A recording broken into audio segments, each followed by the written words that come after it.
حضرت گرامی، یہ بہت ہی برکت والی محفل ہے، مولانا طلعت الفور صاحب نے کال کی ہے۔ اللہ تبارک و تعالیٰ کا فضل و احسان ہے کہ ہم سب سر جوڑ کر بیٹھے ہیں، اور مسائل تو بے شمار ہیں ہماری زبوں حالی کے، اور مرض اتنا پرانا ہے، اتنا قدیم ہے، اتنا گہرا ہے، اس کا اندازہ لگانا ہر کس و ناقص کے بس کی بات نہیں۔ کوئی اچھا سا تاریخ کا اسکالر ہو، تاریخ کو سمجھنے والا ہو، وہی سمجھ سکتا ہے کہ کہاں سے برائیاں شروع ہوئی، کہاں سے ان کا سدباب ہوگا۔ آج کی جو یہ محفل ہے، یہ 4 نکاتی پروگرام ہے۔ ظاہر سی بات ہے کہ ساری خرابی کو ہم لوگ بیک وقت دور نہیں کر سکتے ہیں، ساری خرابیوں کی نشاندہی بھی نہیں کر سکتے ہیں، دور کرنا تو الگ کی بات ہے۔ ان کی شناخت، ان کی پہچان بھی ہمارے لیے ایک مشکل مرحلہ ہے۔ یہ جو 4 نکات پروگرام ہیں، ہم لوگ یہ عہد کر کے اٹھیں، یہ طے کر کے اٹھیں کہ ہم اس کے لیے لڑیں گے۔ یقین جانیے اس میں ایک ایک نکات کے اندر ایسی ایسی برکتیں ہیں، ایسے ایسے اس کے انعامات ہیں کہ اگر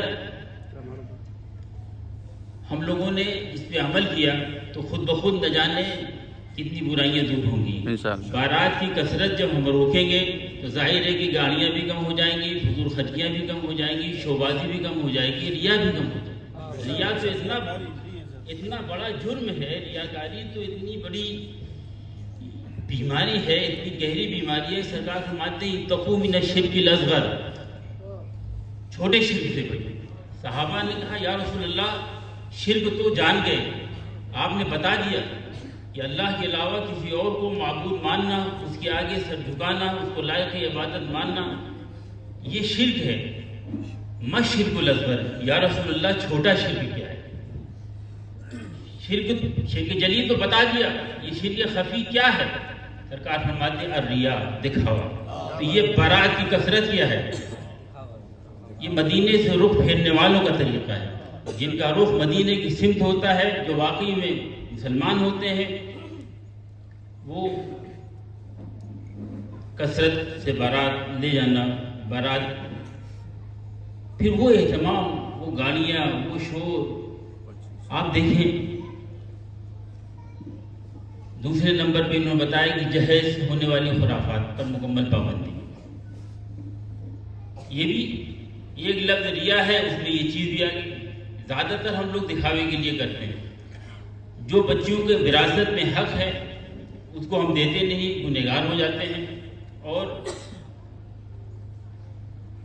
کہتے بھائی قسمت کی بات ہے، یہ دولت مند والدین کی بیٹی ہے، وہ غریب گھر کی بیٹی ہے، اس کو کم ملا، اس کو زیادہ ملا، یہ تو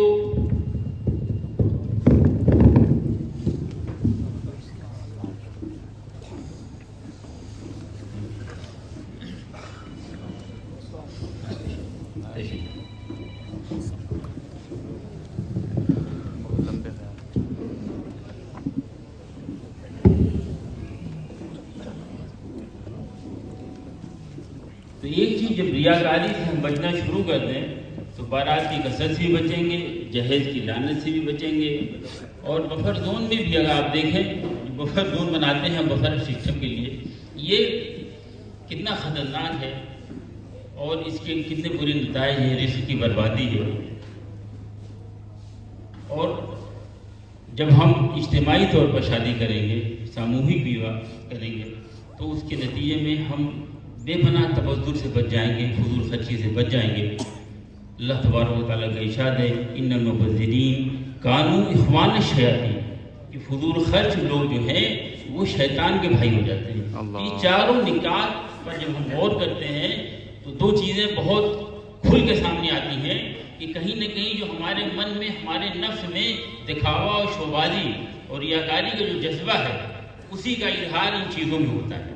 اگر ہم اس سے توبہ کر لیں، ہمارے پاس نہیں ہے کچھ، یہ تو الگ کی چیز ہے۔ ہم تو کہتے ہیں کہ ولیمہ میں بھی